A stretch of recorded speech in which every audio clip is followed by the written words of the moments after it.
एक गांव था जो बाहर से बहुत अमीर और चमचमाता हुआ दिखता था। वहां के लोगों के पास बड़े बड़े महल थे, सोने की गाड़ियां थीं, लेकिन किसी के चेहरे पर कोई खुशी या हंसी नहीं थी। और इस अमीरी का राज गांव के बाहर एक घने जंगल में छुपा था। जंगल के बीचों बीच एक पुराने पेड़ के साथ एक काला शीशा खड़ा था। कहते हैं जो भी रात के ठीक 3 बजे उस शीशे के सामने जाकर अपनी कोई परेशानी उस शीशे को दे देता, शीशा उसके बदले उसे करोड़ों की दौलत देता था। इसी दौलत के लिए किसी ने अपनी नींद का सौदा कर लिया, किसी ने अपनी खुशी बेच दी और किसी ने अपना डर शीशे को दे दिया। इसीलिए लोगों के पास पैसा तो बहुत आ गया था, लेकिन वो अंदर से पत्थर के बन चुके थे। इसी गांव में थुंग थुंग रहता था, अपनी बीवी और 1 साल के बच्चे के साथ। थुंग थुंग के पास एक फूटी कौड़ी नहीं थी। कभी कभी तो कई दिनों तक भूखा ही सो जाता और गांव वाले अक्सर उसके पास आते और बिना किसी भाव के कहते, अरे थुंग थुंग, तू क्यों इतनी तकलीफ सह रहा है? जाकर अपनी कोई भावना उस शीशे को दे दे और हमारी तरह अमीर बन जा। लेकिन थुंग थुंग हमेशा कहता,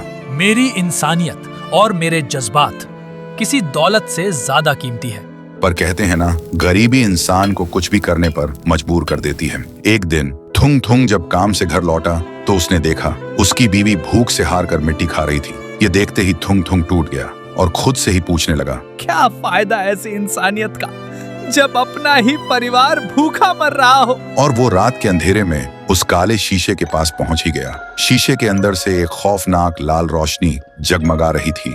तभी एक डरावनी आवाज गूंजी, आओ, मुझे अपनी कोई सबसे प्यारी भावना दो और बदले में दुनिया की सारी दौलत ले जाओ। थुंग थुंग ने रोते हुए कहा, मेरे पास कुछ नहीं है, बस ये मेरी गरीबी का दर्द और मेरे आंसू है।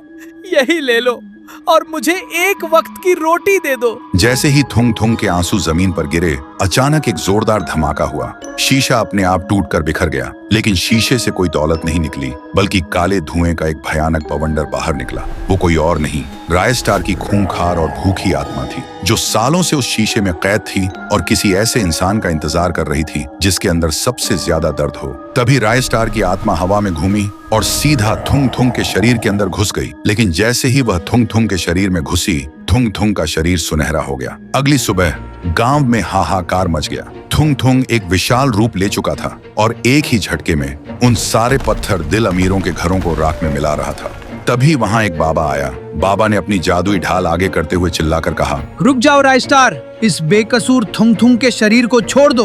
और तुम चाहते क्या हो? सुनते ही थुंग थुंग का शरीर धीरे धीरे छोटा होने लगा और एक खौफनाक हंसी गूंजी। फिर एक बहुत ही भारी डरावनी आवाज में बोला, मैं इसे तब तक नहीं छोड़ूंगा जब तक इस वीडियो को देख रहे लोग चुपचाप सब्सक्राइब और लाइक वाला बटन नहीं दबा देते।